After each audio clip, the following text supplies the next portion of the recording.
नमस्कार दोस्तों, M effect education academy के यूट्यूब चैनल पर मैं मोर्शिद भारद्वाज आपका स्वागत करता हूं। आज इस वीडियो में हम बात करेंगे कि 10वीं के बाद हमारे पास कौन कौन से ऑप्शंस बचते हैं। जो पेरेंट्स अपने बच्चों को सोच रहे हैं कि 10वीं के बाद क्या करवाना चाहिए, या ऐसे बच्चे जो खुद सोच रहे हैं कि हम 10वीं पास आउट होने वाले हैं, इस अब हमारे पास कौन कौन से ऑप्शंस बचते हैं।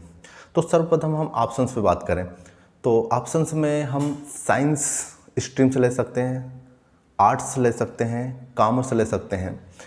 इसके अलावा आप एग्रीकल्चर ले सकते हैं, पॉलिटेक्निक का कोर्स कर सकते हैं, आईटीआई का कोर्स कर सकते हैं, पैरामेडिकल का कोर्स कर सकते हैं। शॉर्ट टर्म्स जो कोर्स कर सकते हैं उनको भी हम कर सकते हैं। इसके अलावा आप डायरेक्ट नौकरी की तैयारी भी कर सकते हैं। अभी तक जो भी मैंने सेक्टर बोले हैं उन सेक्टरों को थोड़ा सा मैं डिटेल में आपको समझा देता हूँ।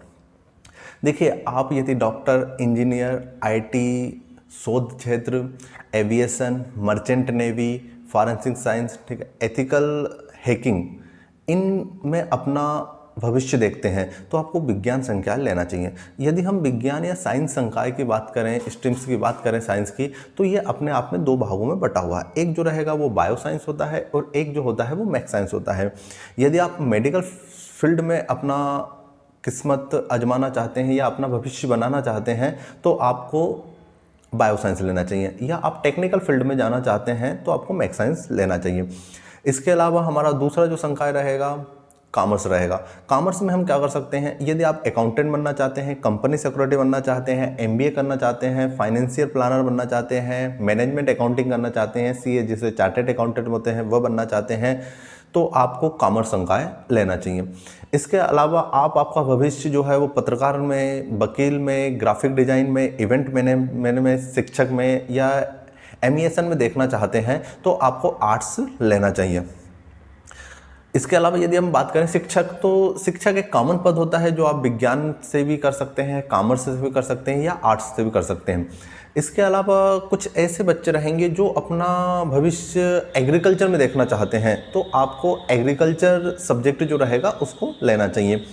अब इसके अलावा भी हमारे पास में ऑप्शंस बचते हैं कि आप पॉलिटेक्निक करना चाहते हैं तो पॉलिटेक्निक में आपको डिप्लोमा कोर्स कहलाए जाएंगे। कौन कौन से डिप्लोमा कोर्स रहेंगे, तो diploma in civil engineering, diploma in computer engineering, diploma in chemical engineering, diploma in aerospace है, मैकेनिकल है, इलेक्ट्रिक है, ऑटोमोबाइल है, बायोटेक्नोलॉजी है और ईसी इलेक्ट्रॉनिक एंड कम्युनिकेशन, ठीक है। ये सभी जो रहेंगे वो डिप्लोमा कोर्स होते हैं। इनकी ड्यूरेशन जो होती है वो 3 साल की होती है। इसके बाद आप डायरेक्ट बीटेक या बीई कर सकते हैं, परंतु आपको जो एडमिशन मिलेगा वो फर्स्ट ईयर में ही मिलेगा।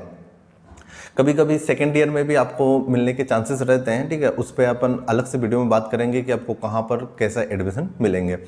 इसके अलावा आप आईटीआई कर सकते हैं, तो आईटीआई में जो ड्यूरेशन होती है कोर्स की वो 6 महीने से लेकर 3 साल तक की होती है। इसमें कौन कौन से कोर्स होते हैं, तो इसमें पंप ऑपरेटर्स होते हैं, फीटर इंजीनियरिंग होती है, टूल्स एंड ड्राई मेकर होते हैं, मैन्युफैक्चर फुटवेयर होता है, रेफ्रिजरेटर इंजीनियरिंग होती है, फूड एंड वेजिटेबल प्रोसेसिंग होती है और इलेक्ट्रिक इंजीनियरिंग होती हैं। ये जो कोर्स रहेंगे वो आपको आईटीआई में मिलेंगे। इसके अलावा हम यदि पैरामेडिकल के कोर्स करना चाहते हैं तो पैरामेडिकल में आपको लैब टेक्नीशियन है, ओटी टेक्नीशियन है, रेडी एक्सरे टेक्नीशियन होता है, एमआरआई टेक्नीशियन होता है, डायलिसिस टेक्नीशियन होता है, ईसीजी टेक्नीशियन होता है। बहुत सारे जो है वो टेक्नीशियन के जो कोर्स रहेंगे वो आपको पैरामेडिकल में मिल जाएंगे, जिसमें आप अपना फ्यूचर आराम से बना सकते हैं। इसके अलावा शॉर्ट टर्म्स कोर्स जो रहेंगे उसमें भी आप कर सकते हैं, जैसे पॉलिटिक फार्मिंग कर सकते हैं, ग्राफिक डिजाइन का कोर्स कर सकते हैं, ईसीओ एनालिसिस का कर सकते हैं। इसके बाद में इस समय जो चल रही है सबसे पहले डिजिटल मार्केटिंग का कर सकते हैं, जो काफ़ी ज़्यादा अभी चल रही है। इसके अलावा आप होटल मैनेजमेंट कर सकते हैं, एमएस ऑफिस में कर सकते हैं। इसके अलावा आप कंप्यूटर्स के कोर्स जैसे टैली है या फिर आप जैसे जो छोटे सर्टिफिकेट कोर्स होते हैं वो उनको आप कर सकते हैं। इसके अलावा आप यदि डायरेक्ट नौकरी के लिए अप्लाई करना चाहते हैं तो इंडियन आर्मी में आपके लिए काफ़ी आसानी से नौकरी आप पा सकते हैं। बीएसएफ है, उसमें आप आसानी से नौकरी पा सकते हैं। रेलवे में आप आसानी से नौकरी पा सकते हैं। पोस्ट ऑफिस में आप आसानी से नौकरी पा सकते हैं। पोस्ट ऑफिस की कुछ पोस्टें जो होती हैं जो आपके 10th के परसेंटेज लेवल पे ही आपको डायरेक्ट भर्ती में ले लेते हैं। लगभग वो जो पोस्टें हैं 3 से 5 साल में निकलती रहती हैं। अभी हम बात करें कि हमें इन सबको समझने के बाद में कोर्स लेना कौन सा चाहिए, तो सबसे पहले देखिए आपको कुछ जो रहेंगे उन पे थिंकिंग करना पड़ेगा। सर्वप्रथम आपको थिंकिंग करना पड़ेगा कि हम किस बैकग्राउंड से बिलोंग करते हैं, हमारे जो परसेंटेज हैं वो कितने, हमारे में टैलेंट जो हैं वो कितना है। एक एग्जांपल से आपको समझाना चाहता हूँ कि फॉर एग्जांपल हमें यदि 4 साल बाद जॉब चाहिए, 6 साल बाद जॉब चाहिए, 8 साल बाद जॉब चाहिए, जैसे हम असिस्टेंट प्रोफेसर बनना चाहते हैं, तो दोस्तों असिस्टेंट प्रोफेसर बनने के लिए आपको सबसे पहले 12th करना पड़ेगा जिसमें आपको 2 साल लगेंगे।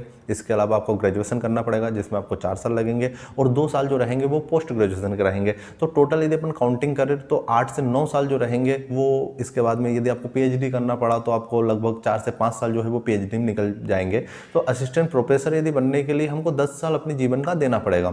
हर बच्चों के लिए ऐसा नहीं होता कि वो 10 साल अपने जीवन के दे सकते हैं। कुछ ऐसी फैमिली से बिलोंग करते हैं जो चाहते हैं कि हम 4 साल बाद जैसे हमारा ग्रेजुएशन हो उसके बाद में हम जॉब करने लगे, हम कमाने लगे।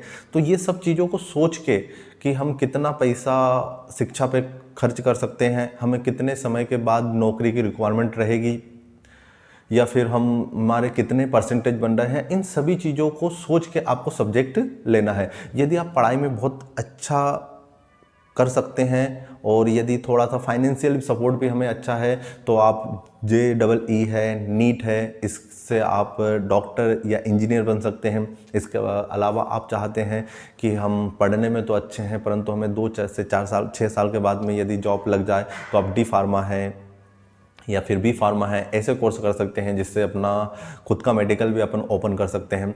इसके अलावा यदि जिन्हें को 2 साल बाद या 3 साल बाद जॉब की रिक्वायरमेंट रहेगी तो वो ITI कोर्स कर सकते हैं जिससे अपना खुद का भी बिजनेस अपन चला सकते हैं, या फिर आगे कहीं पर रेलवे वगैरह रहेगी जिसमें आपको काफ़ी हेल्प मिल जाती है इन कोर्सों से, ये कोर्स आप कर सकते हैं। इसके अलावा पैरामेडिकल के कोर्स रहेंगे जिसमें भी आपको आसानी से जॉब प्रोवाइड हो सकती है, क्योंकि मेडिकल सेक्टर इस समय बहुत तेज़ी से बढ़ रहा है। तो आप लैब टेक्नीशियन हैं, OT टेक्नीशियन हैं, जहां पर आप डॉक्टर के सपोर्ट के साथ में टेक्नीशियन जो ग्रुप रहेगा उसमें आप शामिल हो सकते हैं। तो दोस्तों यदि आपको ऐसा लगता है कि आप कुछ स्पेशल एक पोस्ट के बारे में पूछना चाहते हैं कि सर हम डॉक्टर बनेंगे तो हमें क्या करना है, या हम फिर वकील बनेंगे, पत्रकार बनना चाहते हैं, फॉरेंसिक साइंस में हम जाना चाहते हैं, या फिर हम पॉलिटेक्निक करना चाहते हैं या ITI करना चाहते हैं, तो यदि आप उस पर स्पेशल वीडियो चाहते हैं तो आप कमेंट्स बॉक्स में कमेंट्स कर सकते हैं। देखने के लिए thank you very much. Channel को सब्सक्राइब करें और वीडियो को लाइक करें। Thank you.